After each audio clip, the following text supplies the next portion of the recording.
Tu fais pour nous des miracles et des prodiges.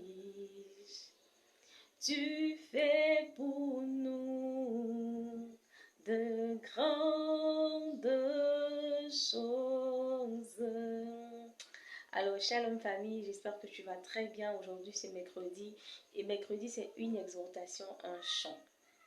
Alors, si tu n'es pas abonné à notre page, abonne-toi à Facebook, TikTok et YouTube.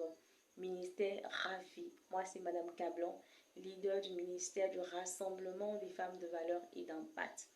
Alors, aujourd'hui, notre exhortation se trouve où?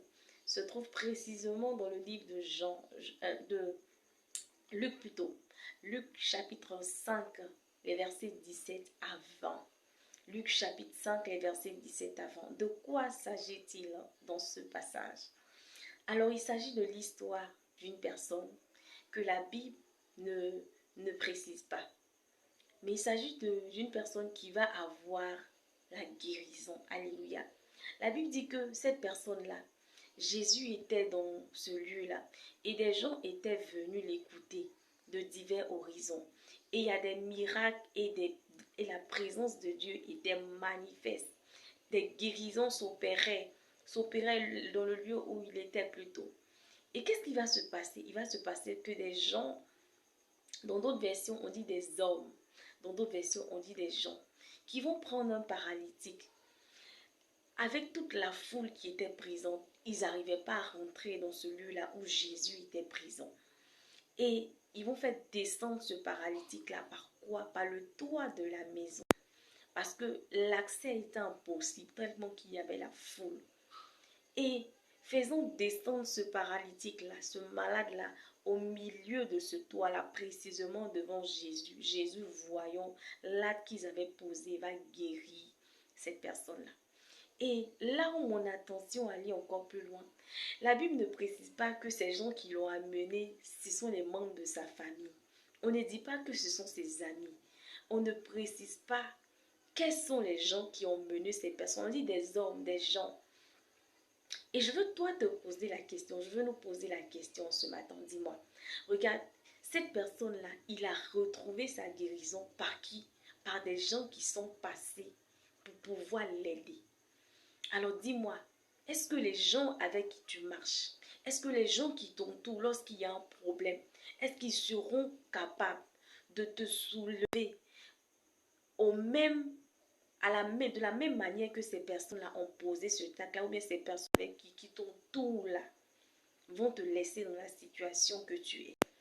Certainement ces personnes-là qui ont pris ce paralytique, qui sont allées avec lui, ces personnes-là avaient vu sa souffrance. Ces personnes-là avaient vu combien de fois cette maladie-là était un frein pour lui. Et ils ont décidé de l'aider en le soulevant. La Bible dit, Jésus ayant vu leur foi. La foi de qui? La foi de ces personnes-là qui ont transporté ce monsieur pour l'envoyer vers lui. Est-ce que les personnes qui sont autour de toi sont capables de te soulever pour t'envoyer vers Jésus afin que tu puisses recevoir ton miracle? Je prie et je veux déclarer en ce mois de septembre que là où les portes étaient encore fermées, que Dieu fasse de telle sorte que des gens puissent te soulever pour t'envoyer vers lui afin que les portes là puissent s'ouvrir. Que ton accouchement de ce mois qui est le 9e mois de l'année, puisse passer par des gens afin que tu puisses enfanter tes bénédictions financières, tes bénédictions professionnelles, enfantement, n'importe quel type de bénédiction. Que ces personnes-là qui étaient encore un blocage puissent laisser d'autres personnes qui vont t'aider à te transporter pour t'envoyer vers Jésus, afin que ton miracle soit pareil que la personne qu'ils ont soulevée pour envoyer vers Jésus. Je ne veux pas être longue en ce mercredi. Donc passe un très très bon mercredi. Si tu as le temps, médite ce passage. Médite ce passage. Ce paralytique a été guéri. Il a été guéri à cause de qui? À cause de ces personnes qui l'ont transporté. Je prie que des personnes soient une source de bénédiction pour toi. Sois une source de bénédiction pour toi. Bye bye. Et que le Seigneur te bénisse depuis ta position.